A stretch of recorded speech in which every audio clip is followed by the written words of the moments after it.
Hello दोस्तों, नमस्ते, आदाब, सत श्री अकाल। दोस्तों, आज की इस वीडियो में हम पिग्स को गर्मियों में कैसे रखा जाए उसके बारे में बात करेंगे। ज़्यादातर प्रॉब्लम मच्छर की आती है और पानी की प्रॉब्लम आती है। शेड का टेम्परेचर कैसे मेंटेन किया जाए ये सब हम देखेंगे। तो जिन लोगों ने मेरे चैनल को अभी सब्सक्राइब नहीं किया वो सब्सक्राइब कर लें और नीचे दिए घंटी के बटन को भी दबाएं, क्योंकि मेरे को लगता है कि ये सबसे पहले वीडियो मैं ही आपके पास लेके आया हूँ गर्मियों के रिगार्डिंग। तो इसलिए आपको ये और भी बढ़िया वीडियो यहाँ पे देखने के लिए मिलेंगी। तो चलिए शुरू करते हैं। तो सबसे पहली बड़ी प्रॉब्लम होती है मच्छर की। जो गर्मियों में मच्छर आम पैदा हो जाते हैं, तो इसीलिए आपको जो आपका शेड है, शेड को चारों तरफ से, अगर आपका क्लोज शेड है तो चारों तरफ से आपको मच्छरदानी या फिर जाली लगा लेनी चाहिए मच्छरों से बचने के लिए। और अंदर उसके रात को ज़्यादा प्रॉब्लम आती है तो अंदर उसको हवादार खुला रखें, उसको फ़ैन वगैरह लगा के रखें। और एक और चीज़ बता दूं, बहुत इम्पॉर्टेंट है, एक येलो कलर के बल्ब आते हैं। तो जो येलो कलर के बल्ब अगर आप रात को जगा के रखोगे तो उस पर मच्छर बहुत ही कम आते हैं, बहुत ज़्यादा कम हो जाते हैं। तो बढ़िया क्वालिटी के आप बल्ब लगाएं येलो कलर के, क्योंकि उसकी लाइट जो होती है वो येलो कलर की होती है तो उस पर मच्छर नहीं आते। और चीज़ है कि जो आपका वाटर वेस्ट जाता है, वाटर जहाँ पे आपका स्टोर होता है, अगर वो खुला है तो वहाँ पे मच्छर पैदा होने के चांसेस बहुत ज़्यादा हो जाते हैं। तो उसके लिए आपको रोज़ उस पर कैरोसिन का तेल आता है, उसका छिड़काव ज़रूर करें। तो कैरोसिन के छिड़काव के लिए, जैसे जिसको मिट्टी का तेल भी बोलते हैं, उस छिड़काव करने से मच्छर बहुत कम पैदा होंगे उस पानी के अंदर।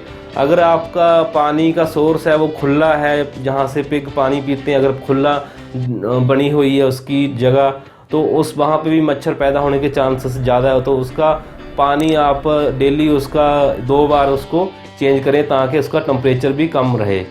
तो ये सारी बातें थी मच्छर के रिगार्डिंग। अब आते हैं आगे है जो वाटर निप्पल लगे रहते हैं। अगर आपके पास वाटर निप्पल लगे हैं तो बहुत बढ़िया है। उसमें पानी आपको बार बार बनना चाहिए, आपको 2-3 बार पानी की टंकी भरें ताकि पानी टंकी में गर्म होकर वो उसको जो है टेम्परेचर हाई ना हो उसका। तो इसलिए आपको पानी की टंकी जो हमने किया था सब सर्दियों में भी काम आता है, गर्मियों में भी। चारों तरफ से आपको दीवार निकाल लेनी है टंकी के और उसके अंदर रेता वगैरह भर देना है, उसको इंसुलेट कर देना है ताकि पानी गर्मियों में ठंडा रहे उसमें। आगे बात करते हैं कि पानी की बात भी हो गई, मच्छर की बात भी हो गई, ठीक है। अब टेम्परेचर मेंटेन करने के लिए आपको पंखे वगैरह तो लगाने ही होंगे। उसका शेड का जो टेम्परेचर है वो 30 डिग्री से ऊपर नहीं होना चाहिए। अगर 30 डिग्री से ऊपर हो जा रहा है तो उसका हीट स्ट्रेस होने के चांसेस रहते हैं, क्योंकि पिग्स का क्या होता है, उसका वो स्वेटिंग नहीं करते, मतलब कि उनको पसीना नहीं आता। पसीने की ग्रंथि जो होती है उसकी बहुत कम होती है, इसलिए वो पसीना नहीं आने के कारण वो जल्दी गर्मी पकड़ लेते हैं। तो इसका बचाव करना बहुत ही ज़रूरी है। तो आपके जो शेड वगैरह होते हैं, उम्मीद है आपने पहले से जो शेड को ढका हुआ था वो हटा दिया होगा। तो आपको शेड हवादार रखने हैं, खुले रखने हैं। अगर नए फार्म बना रहे हैं तो आप उसको भी आप इसी तरह से रखें कि ताकि हवा क्रॉस हो सके उसके अंदर। तो आपका जो डायरेक्शन है, डायरेक्शन का भी थोड़ा ध्यान रखना चाहिए शेड बनाते वक्त, ताकि सूरज की जो रोशनी है एकदम डायरेक्ट शेड के अंदर ना आए, तो उससे भी बचाव हो सके। आगे बात करते हैं फीड की। गर्मियों में अक्सर क्या होता है कि पिग्स का जो फीड इनटेक होता है वो बहुत कम खाते हैं, इसलिए फीड गर्मी के कारण वो कम खाते हैं। इसलिए आपको फीड जो है कम खाएंगे तो उनकी ग्रोथ कम होगी, इसलिए आपको फीड में थोड़ा सा तब्दीली करनी होगी। उसमें प्रोटीन वगैरह सोर्सेज थोड़े ज़्यादा ऐड करने होंगे, प्रोटीन के सोर्स। और फाइबर जो होता है, फाइबर उसमें कम करना पड़ेगा। और फीड का जो शेड्यूल है वो भी आपको थोड़ा चेंज करना पड़ेगा। जैसे कि आप फीड जो डालते हो उस समय डालें ताकि उसमें गर्मी थोड़ी कम रहे। जैसे कि सुबह जल्दी डाल दो, ठीक है। जैसे अभी सर्दी में आप थोड़ा लेट डालते होगे तो गर्मी में थोड़ा जल्दी कर दो और शाम को आप थोड़ा लेट कर दो। तो इससे आपको बहुत बढ़िया फ़ायदा मिलेगा और फीड भी ज़्यादा खाएंगे थोड़ा। आगे और चीज़ें हैं, जैसे कि मैं बताता हूँ आपको।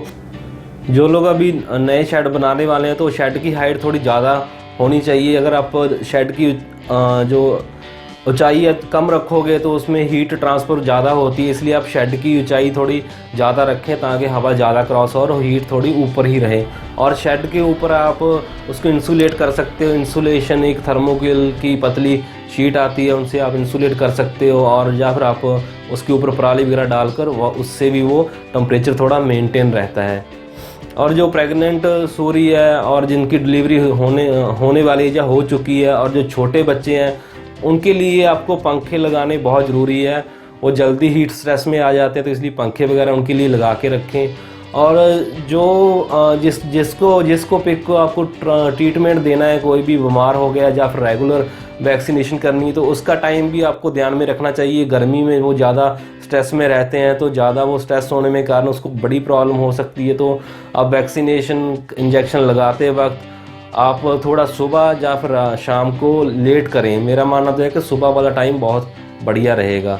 तो ये भी बहुत बड़ी बात है, छोटी लग रही है बात, काफ़ी बड़ी हो जाती है बाद में ये। आगे मैं बताता हूँ कि जो शेड का टेम्परेचर है उसको मेंटेन करने के लिए एक फुहारे भी आते हैं, शावर बोलते हैं उसको, वो भी आप शावर का इस्तेमाल करके भी आप उसको यूज़ कर सकते हो। उसका वेंटिलेशन करने के लिए आपको एग्जॉस्ट फैन भी लगाने होंगे उसके लिए। तो ये पानी का छिड़काव करके आप उसको बढ़िया मेंटेन कर सकते हो टेम्परेचर। चलिए अब लास्ट में मैं दोबारा रिपीट कर देता हूँ कि मच्छरों के बचाव के लिए आप येलो कलर के बल्ब लगाएं, कैरोसिन का ऑयल का छिड़काव करें खुले पानी के ऊपर, और शेड को हवादार बना के रखें। पानी 2-3 बार चेंज करें उसको, ठीक है। एक चीज़ और बतानी भूल गया था कि पिग्स को उनको नहलाना बहुत ज़रूरी है। उनको दिन में 2 बार ज़रूर नहलाएं गर्मी में, ताकि वो कूल हो सकें। और आगे उसका पंखे वगैरह लगा के रखें, उसका जो फुहारे वगैरह लगा सकते हो आप टेम्परेचर मेंटेन करने के लिए, हाइट थोड़ा ऊपर रखें उसको। तो ये सारी चीज़ें मैंने काफ़ी कवर कर ली हैं, ठीक है। Thank you.